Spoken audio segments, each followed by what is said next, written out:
Hello, thank you for tuning in. Welcome back to my channel.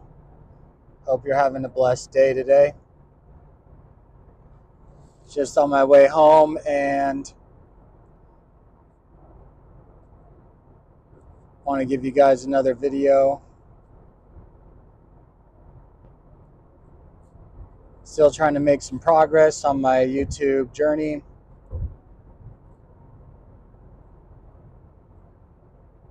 Nothing really new has happened since my last video, but I'm making progress on the spiritual direction, on this finding a spirit. I'm making progress on the spiritual director front.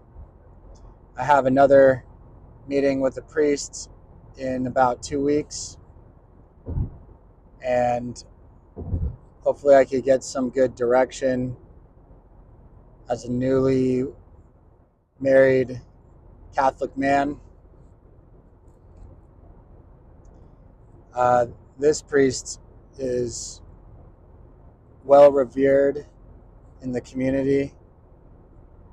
He's a based holy priest. He's a great preacher. Some might say he preaches a little too much, but I could sit there and listen to him preach for hours because he's a wealth full of knowledge and wisdom.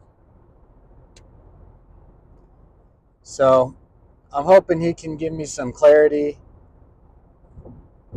in what I should be doing and how I can grow in my spiritual life.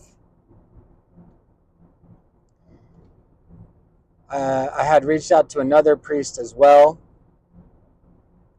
but he called me today and told me that he's not taking any new people. So that's the life of priests. Diocesan priests are just so busy. It's been a challenge trying to meet with someone just to even have a conversation. You have to go back and forth with secretaries and setting up times, and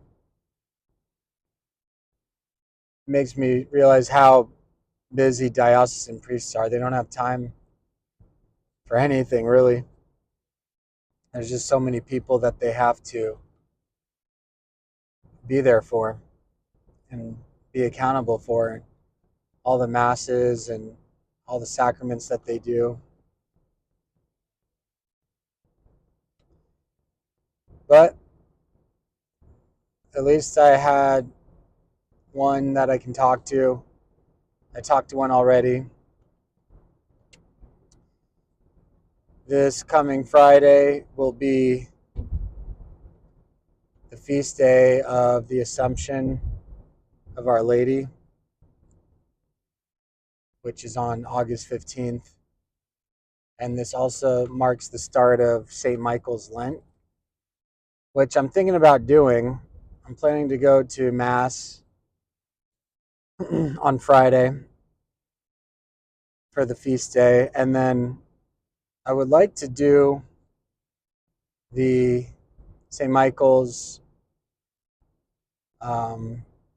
St. Michael Lent.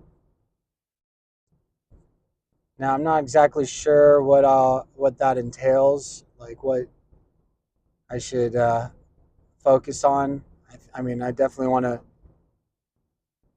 improve my prayer life, my daily prayer life, and maybe do some abstaining of certain things. Um, Perhaps instead of just not eating meat on Fridays, I'll add Wednesdays in there as well. But I could definitely use a reboot in my spiritual life, or just add more things to grow in virtue. So I'm looking forward to that. I'm not really interested in doing Exodus 90. They always spam my phone with text messages. Although I do see the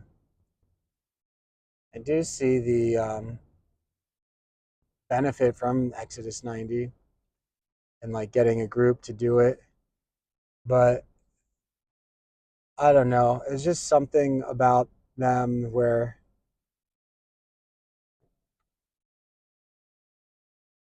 I don't know what it is. Maybe just it's like too promotion-y that makes me turned off to it. I know they have good readings, and plus, like, I think you pay $15 a month. I know they have good readings, and if you can get a group, it could be fruitful. But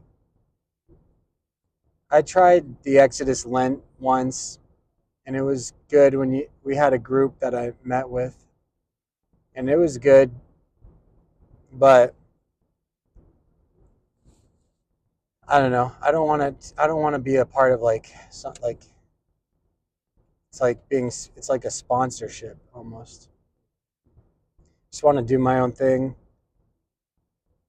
It'd be good to find some other guys to help stay accountable. I think that is good. So I'll do some research on the St. Michael Len and what disciplines I should work on. And then that goes all the way up to September on the feast day of St. Michael. Well, I guess I'm having issues with staying consistent on the side business on the coloring book. I'm trying to do an hour in the morning each day, but this past week it's just not been happening. But I have been focusing more on my fitness. I want to do more jump roping and more calisthenics at home. I like using machines at the gym. I go to a big gym and it's just always crowded. And it's just so much easier just to do a workout, a hard, intense workout for like 30, 40 minutes at home instead of going to the gym and being so busy. One thing the gym does have is treadmills, but I'm usually going to the gym after work, like in the afternoon, right at the busiest time. And there's just so much chaos, so much scandalous women dressing promiscuous, too much vanity at the gym. And I try to like not pay attention, but it's just overwhelming. The vanity is insane. And especially the younger generation, all the young kids getting tattoos early, wearing next to nothing gym outfits, and it's just pumping house music. It's a nightclub. The gym is the nightclub now. And I thought it'd be good to go to the gym because it would kind of push me. I see other people lifting heavy, it'll get me to start lifting heavy. But it's just so crowded and overwhelming that I'd rather just be at home and save time. So I've been rotating it out. Although I need to get more home equipment. But right now I could just do body weight and calisthenics. We have some kettlebells and dumbbells. And I want to get back into shadow boxing for cardio. But yeah, I'm trying to just think of more topics to talk about. Kind of been coming up with blank ideas. One topic I thought of was being social versus antisocial. Now, I guess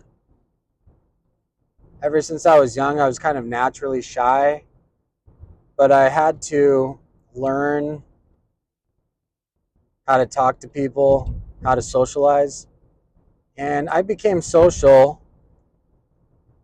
I'd say, during high school, after high school, I became so much social.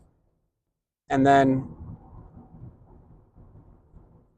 I started socializing a lot more and became comfortable, enjoying going to outings and meeting friends. And then once you become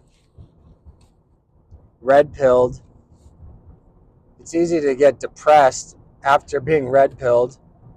And I think that happened to me. I went through a kind of like a depression, and you just want to isolate from everyone because you don't trust anyone, and it's hard to find like-minded people. You realize you're just surrounded by normies, and so you're just like, well, I don't want to talk to anyone because if I start saying truths about the world, people will get offended, and people are just annoying in general. So I'd rather just be isolated, alone. And that's when you start going online and trying to find like-minded people, and which is good to find a community, but then you don't really have a community in real life. So then when I started going back to church, I'd start to meet people, but it was difficult because most of the community at the church I was going to were married and had families. So the male loneliness epidemic is real. It's like, especially in your 30s, if you're single, it's like, who do you talk to? Because you start to realize, okay, I'm not young, not with my, I can't, I can talk to young people, but you're not in that group. And then everyone your age or older is married, and it's like, what do you do on the weekends? You just focus on yourself. You relax from work. You do your duties, and you're usually by yourself. But if you have a community of men that are like-minded, that's a good thing. But men tend to not hang out unless they're doing an activity or a hobby together, like camping or playing a sport. There's some camaraderie there. That's a reason to hang out. But it's hard for men to just meet up and hang out unless you're going to a bar. And for me, I don't drink alcohol, so that makes it a little difficult too. But I became social. I learned social skills by going out a lot, talking to people. But then I became completely introverted.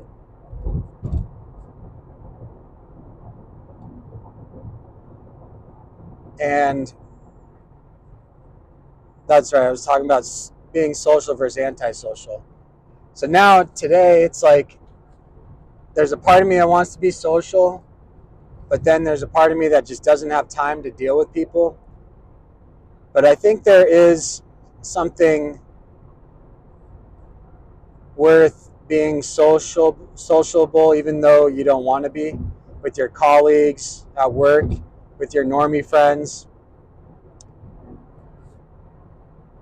Especially nowadays, when I have a conversation with someone, it'll either be small talk, or if I sense that they want something deeper or meaningful, I'll try to like move that conversation towards the faith and towards God and get them to start thinking more spiritually.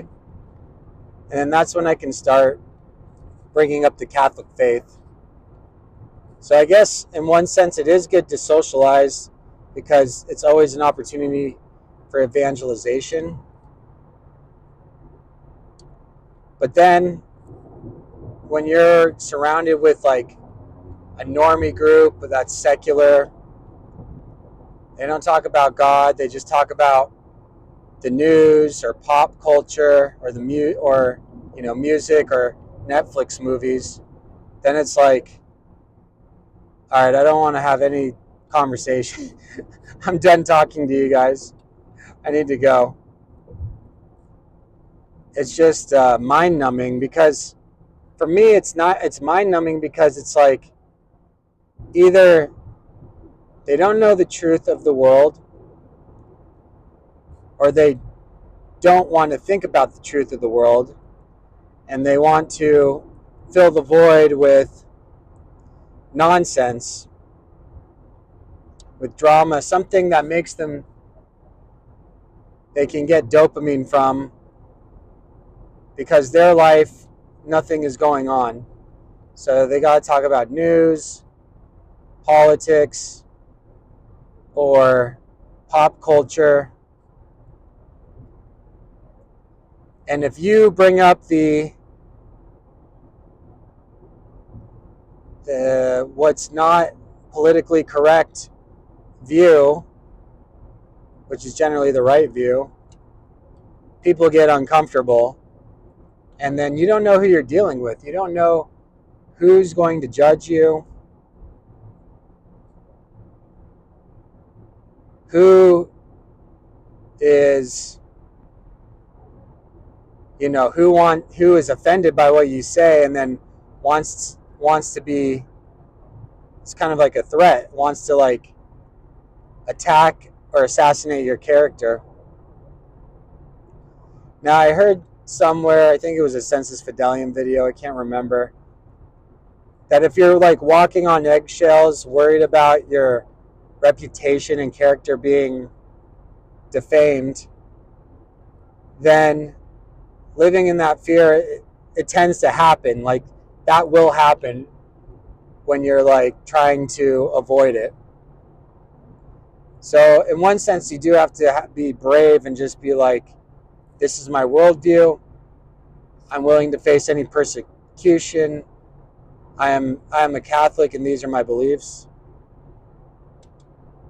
When I first converted, I was afraid to put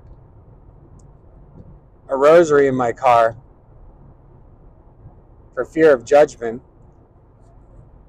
And I was nervous. I was nervous to share that I had come to Jesus, came to God, and that I am trying to live a virtuous and faithful life. People judge you. And my friends, it was kind of shocking at first